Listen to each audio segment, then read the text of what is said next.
समुद्र की अनजानी राहों पर एक नाव में सवार होकर राहुल और उसका एक दोस्त एक रोमांचक यात्रा पर निकले थे।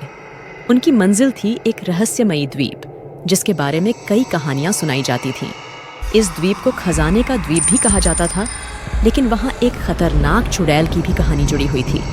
द्वीप पर पहुंचते ही दोनों दोस्तों ने अपनी नाव किनारे पर खड़ी करी और जंगल की ओर बढ़ने लगे।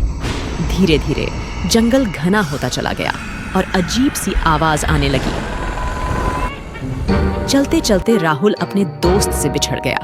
उसने चारों ओर देखा, लेकिन कोई नजर नहीं आया। तभी उसे एक विशाल और प्राचीन पेड़ की ओर से एक आवाज सुनाई थी। वह उसे पुकार रही थी।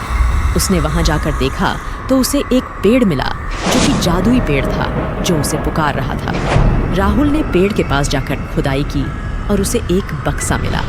बक्सा खोलते ही उसने देखा कि उसमें बेशकीमती खजाना भरा हुआ था।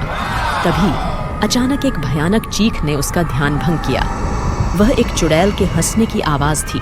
धीरे धीरे करके वह आवाज उसके पास आने लगी। जब उसने पीछे मुड़ के देखा तो उसे चुड़ैल दिखाई दी, जिसकी आंखें लाल थीं और चेहरा झुर्रियों से भरा था।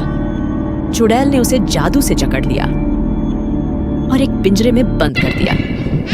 तुम्हारी हिम्मत कैसे हुई मेरे खजाने को छूने की?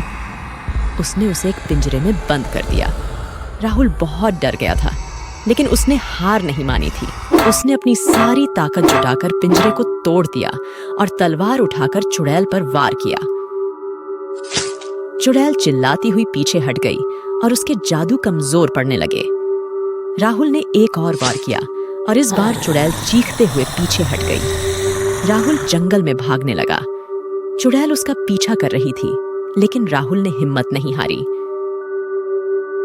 वह भागते हुए अपने दोस्त के पास पहुंच गया। उसके दोस्त ने उसे देखा। उनमें से एक दोस्त के पास एक पुरानी तलवार थी, जिसे वह अपने साथ लाया था।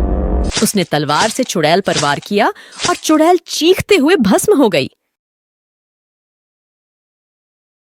चुड़ैल के मरते ही राहुल और उसके दोस्तों ने खजाना समेटा और नाव पर सवार होकर द्वीप से दूर जाने लगे। इस तरह उन्होंने न केवल अपनी जान बचाई, बल्कि खजाना भी सुरक्षित अपने साथ ले गए।